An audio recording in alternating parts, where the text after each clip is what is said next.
और बियाह हो नहीं रखे, कोई अपन साली हमरा दान में दे दो, हम अपन साली। अच्छा, कौन कौन अपनी अपनी साली से मेरा बियाह करवा रहा है? 8 टाइप करेगा।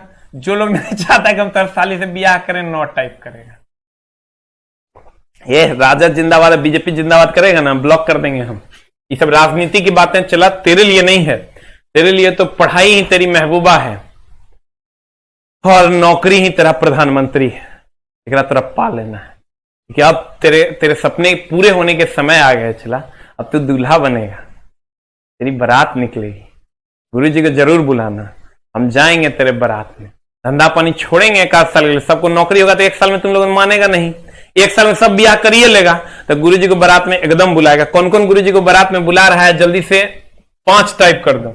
अजय चाहता है तोर ब्याह में हम नहीं नाचे, हम बहुत दुष्ट हैं, वो 6 टाइप करो। जो चाहता है कि तोर ब्याह में हम नाचे, यानी बीच में मूड फ्रेश होना चाहिए, लगातार देंगे ना गरमान जाएगा।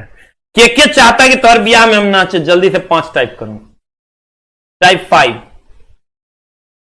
के हमरा ब्याह में बाराती ले जाएगा, तो नहीं, अगर हमरा ले जाएगा तो गड़बड़ हो जाएगा, समझ लो। फिर तोर साली से ब्याह के करेगा?